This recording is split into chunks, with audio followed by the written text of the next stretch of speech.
বাড়ি এবং দোকান ঘর সম্পূর্ণ আগুনে ভস্মীভূত হয়েছে। তারা আশ্রয় শিবিরে গিয়ে অবস্থান করছেন এবং তাদের সাথে মোট 176টি পরিবার এখনো আশ্রয় শিবিরের মধ্যে আছে, যারা নানাভাবে বাড়িঘর ক্ষতিগ্রস্ত হয়েছে। লুটপাট করে তাদের সমস্ত জিনিসপত্র তুলে নিয়ে গেছে, ভেঙে ফেলা হয়েছে। তাদের সমস্ত সামগ্রী বাড়িতে গিয়ে সেখানে যে বসবাস করবে, নিরাপত্তার অভাবের জন্য তারা এই আশ্রয় শিবিরে অবস্থান করছে। একটা অস্বাভাবিক ঘটনা সারা ছাড়া মহকুমার যুগে যখন বিরাজ করছিল, সেই 12 তারিখ যেদিন এই ঘটনার সূত্রপাত হয়, প্রশাসনের কাছে যেমন সেখানকার নাগরিকরা আর্জি জানিয়েছিলেন, নিরাপত্তার জন্য আরেকবার প্রশাসনের সক্রিয় ভূমিকা তারা গ্রহণ করার জন্য আবেদন করেছিলেন। রাজনৈতিক দল হিসাবে আমরাও সেদিন সন্ধ্যাবেলা ডিজিপি সাহেবের অফিসে গিয়েছিলাম এবং এআইজি এলপে আমরা পরিষ্কারভাবে বলছিলাম যে গন্ডাছড়া থেকে যে খবর উঠে আসছে, গন্ডাছড়ার পরিস্থিতি ভয়াবহ। এই একটা বাঞ্ছিত মৃত্যু ঘটনাকে কেন্দ্র করে উভয় সম্প্রদায়ের মধ্যে একটা অশান্তির বাতাবরণ বিরাজ করছে। এটাকে যেন সক্রিয়ভাবে আরেকটা প্রশাসন এটাকে এই গণ্ডগোল যেন না বাড়তে পারে, মানুষের নিরাপত্তা প্রদান করার জন্য আমরা জানিয়েছি। কিন্তু দেখা গেল রাত বাড়ার সঙ্গে সঙ্গে 163 ধারা জারি করা সত্ত্বেও সেখানে এই অগ্নিসংযোগের ঘটনা, লুটপাটের ঘটনা এবং নানাভাবে বাড়িঘর ধ্বংস করার পরিপ্রেক্ষিতে মানুষ জঙ্গলে গিয়ে আশ্রয় নিয়েছে। তাদের বিষয়, জীবন, সম্পত্তি সমস্ত কিছু সেদিন আরক্ষা প্রশাসন তারা রক্ষা করতে ব্যর্থ হয়েছে। সাধারণ প্রশাসনের ভূমিকা সেদিন গন্ডাছড়ার উপরে যারা বসবাস করে তাদের মুখের কথা কোথাও তার থেকে কোনো দায়িত্ব বা কর্তব্যের ক্ষেত্রে সেটা পরিবর্তিত হয় না। আরেকটা প্রশাসনের যারা কর্তব্যরত ছিলেন তাদের সামনে বাড়িঘর জ্বালানো হয়েছে, লুটতরাজ করা হয়েছে, গবাদি পশু থেকে শুরু করে যানবাহন, বিভিন্ন দোকানের মালপত্র থেকে শুরু করে সমস্ত কিছু হয় অগ্নিসংযোগ করে সেটাকে ক্ষয়ক্ষতি করা হয়েছে, আর নয়তো লুট করে সেখান থেকে নিয়ে গেছে। দেখা গেছে পুলিশের ভূমিকা ছিল ওই ক্যামেরা দিয়ে, মোবাইল ক্যামেরায় ভিডিওগ্রাফি, কোথাও কাউকে বাধা প্রদান করা হয় এবং তাদের বক্তব্য যারা ক্ষতিগ্রস্ত পরিবারের মানুষ তারা পরিষ্কার করেছে পুলিশের সক্রিয় ভূমিকা থাকে তাহলে এই ঘটনা এড়ানো যেত এবং মানুষকে এতটা ক্ষয়ক্ষতির সম্মুখীন হতে হয়। এমন পরিস্থিতি আমরা দেখলাম 163 ধারা বলবৎ থাকা সত্ত্বেও ঘটনার পরের দিন শাসকদলীয় এক পক্ষ যার মৃত্যু হয়েছে সেই পরিবারের সঙ্গে মিলিত হয়েছে এবং এরপরে এই 163 ধারার মধ্যে শাসক দলের পক্ষ থেকে আরেক পক্ষ যারা আশ্রয় শিবিরে আছে তাদের সঙ্গে গিয়ে মিলিত হয়েছে। এই ঘটনা চোখের আঙুল দিয়ে দেখিয়ে দেয় যে শাসক দলীয়রা সেখানে যাচ্ছে, তাদের 163 ধারা বলবৎ থাকা সত্ত্বেও তাদের যেতে কোথাও বাধা নেই, এবং তারা যারা যাচ্ছে তারা শুধু একটা পক্ষের সঙ্গে গিয়ে মিলিত হচ্ছে। এটা পরিষ্কার যে একটা পরিকল্পিত ঘটনা সেখানে মণিপুর ধাঁচে দুটি সম্প্রদায়ের মধ্যে একটা হিংসাপূর্ণ পরিস্থিতি তৈরি করার জন্য, দুটি সম্প্রদায়ের মধ্যে সেখানে দাঙ্গা বাঁধিয়ে এই রাজ্যটাকে মণিপুর ধাঁচে এখানে পরিচালনা করার জন্য এই দাঙ্গার পরিস্থিতির সূচনা। নাহলে বিরোধী দল সেখানে যেতে চাইছে, পীড়িত মানুষের কাছে গিয়ে পৌঁছতে চাইছে, শুধু সমবেদনাই না, পীড়িত মানুষজনের তাদের কতটা আমরা সহযোগিতা করতে পারি, প্রশাসনকে কিভাবে সেখানে সর্বদলীয়ভাবে কাজে লাগানো যায়, এই প্রেক্ষিত তৈরি করার ক্ষেত্রে বিরোধী দলের যে দায়িত্ব কর্তব্য সেই দায়িত্ব কর্তব্য পালনে আমরা বারংবার এগিয়ে এসেও আমাদেরকে সেখান থেকে বাধাপ্রাপ্ত হয়ে ফিরে আসা হচ্ছে, বিরোধী দলকে ঢুকতে দেওয়া হচ্ছে। কি এমন কারণ থাকতে পারে যেখানে শাসক দলের প্রতিনিধিরা গেছে, তাদের সাথে যারা মিলেমিশে আছে তারা গেছে, কিন্তু বিরোধী দলকে সেখানে যেতে দেওয়া হবে না? কি লুকানোর চেষ্টা হচ্ছে? কি এমন সেখানে বিরোধী দলের উপস্থিতিতে প্রশাসনিক দুর্বলতাই বলুন বা ষড়যন্ত্রকারীদের ষড়যন্ত্রের যে বিষয়গুলি সেগুলি জনসম্মুখে আসতে পারে, এই ঘটনা চাপা দেওয়ার ক্ষেত্রে প্রশাসন যে উদ্যোগ নিয়েছে, আমরা একবারও বলি না এই রাজ্যের পুলিশ প্রশাসন যারা রাষ্ট্রপতি পালন করে তাদেরকে দায়িত্ব অর্পণ করে সেখানে এই পরিস্থিতি মোকাবেলা করা যেত না, বা সেই পরিস্থিতি থেকে আজকে যে মানুষ ক্ষতিগ্রস্ত হয়েছে তাদেরকে তাদের জীবন সম্পত্তি রক্ষা করা যেত না? কারণ পুলিশকে নিষ্ক্রিয় করে রেখে এই ধরনের একটা ঘটনা যারা তৈরি করে সারা রাজ্যে মেসেজ দিতে চেয়েছে, আজকে প্রশাসনিক এই গাফিলতি গন্ডাছড়াবাসী তারা তুলে ধরছে, তাদের ক্ষোভের বহিঃপ্রকাশ করছে, এবং যে কারণে শাসক দলের মন্ত্রী সহ শাসক দলীয় নেতারা যখন সেখানে উপস্থিত হয়েছে তাদের মধ্যে এই ক্ষোভে আসতে পড়েছে, এবং তাদেরকে সেখানকার জনগণ তাদের প্রতি অনাস্থা প্রকাশ।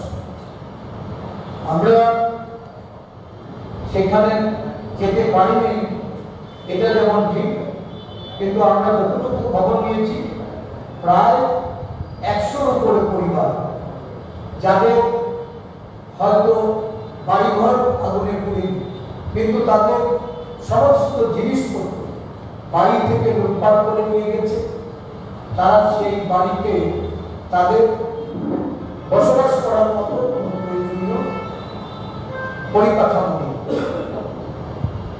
এই গন্ডাছড়া মহকুমা বিভিন্ন এফেক্টেড জায়গাতে হরিপুরা, লক্ষ্মীপুর, বিভিন্ন 30 card, 38 card, 36 card, 6 card, 7 card, এই যে জায়গাগুলি, এই সমস্ত জায়গায় এখন যারা বসবাসকারী মানুষ তাদের পেশাগত দায়িত্ব তারা পালন করতে পারছে, তাদের দৈনন্দিন যে কাজ করা খেতে খামারে বিভিন্ন জলাতে গিয়ে মাছ ধরা, বিভিন্ন যারা শ্রমজীবী মানুষ বিভিন্ন কাজের সঙ্গে দৈনন্দিনভাবে যুক্ত, আজকে তাদের সেই কাজের সুযোগ নেই। কিন্তু সরকারের তরফ থেকে বা প্রশাসনের তরফ থেকে শিবিরে যারা আশ্রয় নিয়েছে তাদেরকে তাদের খাবার দাবারের হয়তো ব্যবস্থা করা হয়েছে, কিন্তু এই মানুষগুলি কর্মহীন হয়ে আজকে তাদের খাদ্যাভাবে ভুগতে হচ্ছে। এই হল পরিস্থিতি। বিরোধী দলের প্রতিনিধিরা সেখানে যেতে পারবে না, কারণ সরকারের যে এখানে ব্যাপক অবস্থা সেটা বেরিয়ে আসবে বলে সেখানে যেতে দেওয়া হচ্ছে। আমরা প্রথমত এই যে শিবিরে থাকা যারা তাদের বাড়িঘর অগ্নিকাণ্ডে বা দোকান ঘর নষ্ট হয়েছে তাদের ক্ষতিপূরণ বাবদ 25,000 টাকা করে যে অনুদান দেওয়া হয়েছে, বলা হয়েছিল তাদের ঘর বাড়ি পুনর্নির্মাণ করার জন্য সম্পূর্ণ সেখানে অর্থ তাদেরকে প্রদান করা হবে, কিন্তু মূলত 25,000 টাকা নিয়ে তারা তাদের ঘর বাড়ি পুনর্নির্মাণ করার কোনো ধরনের সুযোগ তাদের কাছে নেই। তাছাড়া অন্যান্য যারা বাড়িঘর লুটপাট হয়েছে তাদেরও কোনো অর্থনৈতিক অনুদান না দেওয়ার দরুন তারা বাড়িতে গিয়ে স্বাভাবিক জীবনযাত্রা করার তাদের কাছেও আর কোনো সহায় সম্ভব নেই। প্রশাসন সঠিক মূল্যায়ন করে তাদের অর্থনৈতিকভাবে সহায়তা প্রদান করার জন্য তাদের যে ডিমান্ড, এই ডিমান্ড ফুলফিল করার আমরা আবেদন রাখছি। আমরা দাবি রাখছি যে প্রত্যেকটা পরিবার, ক্ষতিগ্রস্ত প্রত্যেকটা পরিবারকে তাদের আর্থিক সহায়তা করে তাদের সেখানে স্বাভাবিক জীবনযাত্রা শুরু করার জন্য ব্যবস্থা করে দিতে হবে। আমাদের এই এখানে যে 336টি পরিবার যারা শরণার্থী শিবিরে আছে তাদেরকে সম্পূর্ণ পুনর্বাসন দিয়ে তাদের ঘর তৈরি করার জন্য ব্যবস্থা করে দিতে হবে। সুরক্ষার জন্য যে ক্যাম্পগুলি বিভিন্ন জায়গায় যে পুলিশ ক্যাম্প, এসপিও ক্যাম্প একসময় ছিল সেগুলি তুলে নেওয়া হয়েছে। যেমন আমাদের কাছে যেটা আমরা যতটা জেনেছি যে সেখানে 30 কার্ড, 36 কার্ড, 6-7 কার্ডের বনকর ঘাট, শর্মা চৌমনিতে, এমারদাসপাড়া, আমাদের 20 কার্ড যেটা হরিপুরা, যেটা একটা বিশাল জনবসতি সম্পন্ন এলাকা, এই সমস্ত এলাকাতে সেখানে ক্যাম্প বসিয়ে নিরাপত্তার ব্যবস্থা করবে। আসল ঘটনা হল শাসক দলীয় যে যুব মোর্চা বিভিন্ন দলে তাদের সঙ্গে যারা আছেন আইপিএমপি বা তীব্রামথা দল যুবকদের, তাদেরকে দিয়ে একটা স্থানে মেলা সংগঠিত করা হয়েছে।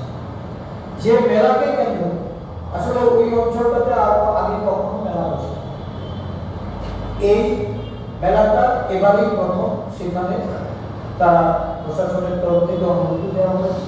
এবং যেদিন থেকে এই মেলা শুরু হয়েছে প্রতিদিন সেই মেলাতে ছোটখাটো বিভিন্ন ঘটনা সেখানে ছিল। নানা ধরনের অসামাজিক কাজকর্মের জন্য ওই মেলায় পুলিশি প্রহরা থাকা সত্ত্বেও এই গন্ডগোলের সূত্রপাত প্রতিদিন হয়েছে। প্রশাসন কোনো স্টেপ নেই, মেলা বন্ধ করে। এবং এই ধরনের ঘটনা যখন ঘটে তখন সম্পূর্ণভাবে এই মেলা কমিটি যারা শাসক দলের তাদের কোনো ভূমিকা ছিল। আজকে এই মেলাকে কেন্দ্র করে যে ঘটনা সেখানে ঘটেছে এটা ইতিহাস। 80 সালের দাঙ্গাতেও এই গন্ডাছড়া মহকুমা শান্তি সম্প্রীতি বড় ধরনের চিট করে। সেখানে উভয় সম্প্রদায়ের মানুষ একসাথে বসবাস করেছে। বিভিন্ন সময়ে উগ্রবাদের কারণে নানা ঘটনা এই রাজ্যে সংঘটিত হলে গন্ডাছড়া মহকুমায় উভয় সম্প্রদায়ের মানুষ তারা সম্প্রীতিতে বসবাস করে আসে। এই প্রথম এই ধরনের একটা ঘটনা মেলাকে কেন্দ্র করে, আর এই প্রশাসনের নির্বাক ভূমিকা, নিষ্ক্রিয়তা, পুলিশি নিষ্ক্রিয়তা, পুলিশকে প্রশাসন নিষ্ক্রিয় করে এখানে এমন একটা ঘটনা উপস্থাপনা করার পরে প্রশাসনের কোনো কর্তাব্য, না রাজ্যপাল, না রাজ্যের মাননীয় মুখ্যমন্ত্রী, না এই রাজ্যের চিফ সেক্রেটারি, না পুলিশের ডাইরেক্টর জেনারেল অফ পুলিশ, কোনো উচ্চপদস্থ আধিকারিকরা বা এই রাজ্যের জনপ্রতিনিধিরা তারা কেউ চান। আমরা দেখেছি সাধারণ ছোটখাটো ঘটনা, মুখ্যমন্ত্রীকে ট্রেন যুগে সেই ঘটনাস্থলে পৌঁছে। আমরা দেখেছি বিভিন্ন ঘটনা পুলিশের ডাইরেক্টর জেনারেল থেকে শুরু করে রাজ্যের গভর্নর বিভিন্ন জায়গায় গিয়ে, কিন্তু এই ঘটনাটা আজকে প্রায় 13 দিনে এই ঘটনায় কোনো আধিকারিক, কোনো আমাদের যারা উচ্চপদস্থ হায়াতি যারা তারা চান। আমি এটা প্রমাণ করি এই রাজ্যে একটা গভীর ষড়যন্ত্র তৈরি করে সাম্প্রদায়িক যে সম্প্রীতি বিনষ্ট করা একটা গভীর ষড়যন্ত্র শুরু হচ্ছে। আমরা এই বিষয়ে জনগণকে যেমন জাগ্রত করছি, গন্ডাছড়াবাসী যারা নিপীড়িত, যারা আশ্রয় শিবিরে আছে, বিভিন্ন সম্প্রদায়ের মানুষ যারা আজকে আশঙ্কাগ্রস্ত, আমরা তাদের পাশে আছি। আমাদের চেষ্টা থাকবে। আমরা দেখলাম আজকে যে এই যে অর্ডারটা বের করা হয়েছে, এটা আগামী 28 তারিখ অবধি সেখানে ধারা 163 জারি থাকবে। তার মানে তারাই মুখে বলছেন যে সেখানে বাজার হাট করেছে, স্বাভাবিক জীবনযাত্রা শুরু হচ্ছে, গন্ডাছড়া শান্তি বিরাজ করছে, গন্ডাছড়া প্রশাসন সেখানে স্বাভাবিক অবস্থা ফিরিয়ে নিয়ে এসছে, কিন্তু বিরোধী দলে প্রবেশিকা নিষিদ্ধ করা হয়েছে। গতকালকে আমরা তাদের যে এই যে 163 সেকশনে 5 জন একসাথে যেতে পারবেন, আমরা 4 জন যেতে, আমরা 4 জন সেখানে প্রবেশ করে পরিস্থিতির খোঁজখবর নেওয়া এবং পীড়িত মানুষের পাশে যাওয়া, তাদেরকে সমবেদনা জানানো, তাদের প্রয়োজনীয় যে দাবিগুলি সেগুলি সম্পর্কে বিরোধী দল হিসাবে আমাদের দায়িত্ব পালন করতে আমরা চাইছি। সেখানেও কোনো অনুমতি পাওয়া যায়, আমাদের প্রতিহত করা হয়েছে। এর থেকে পরিষ্কার যে এই রাজ্যের সরকার বা সরকারি ভাবে এই ধরনের একটা ষড়যন্ত্রমূলক ঘটনা ঘটিয়ে রাজ্যটাকে তারা মণিপুর ধাঁচে এই রাজ্যে শাসন কায়েম করতে চায়। আমরা তার তীব্র নিন্দা করি। এই ঘটনায় উভয় সম্প্রদায়ের মানুষকে সম্প্রীতি দিয়ে তাদেরকে সহাবস্থান করার জন্য জাতীয় কংগ্রেস দল আমরা আবেদন করছি। কারণ আমরা জানি আমাদের 2 জন জাতীয় পেট্রোল পর্যবেক্ষক এলাকায় এসেছে। আমরা প্রশাসনের কাছে অনুমতি চেয়েছি এবং আমাদেরকে অনুমতি প্রদান করে পরবর্তী সময়ে সেটা বাতিল করা হয়েছে। আমাদের কেন্দ্রীয় নেতৃত্ব সেখানে যেতে পারেনি, গতকালকেও সেটা আমরা অনুমতি পেয়েও সেটা আমরা সম্পন্ন করতে পারিনি। অবশ্যই গন্ডাছড়াবাসী আমরা পাশে আছি এবং আমরা আগামী দিন যখন এই যে আজকে যে সেকশনটা ইম্পোজ করা হচ্ছে এটা নিয়েও আমরা ভাবছি যে যদি স্বাভাবিক হয় সবকিছু, তাহলে এটা দিয়ে বিরোধী দলের তাদের অ্যাক্টিভিটিতে কেন বাধা সৃষ্টি করা হবে, এটা নিয়েও আমরা আইনগতভাবে আমাদের ভাবনা আছে, আমরা দেখছি। এটুকুই ছিল আমাদের দলে গতকালকে প্রতিনিধি দলে আমাদের মাননীয় বিধায়ক সুদীপ রায় বর্মন প্রাক্তন বিধায়ক অশোক দেববর্মা, আদিবাসী নেতা শব্দ কুমার চামাতিয়া, যুব কংগ্রেস সভাপতি আমাদের রাজ্যের যুব নেতা নীলকমল সাহা, আমাদের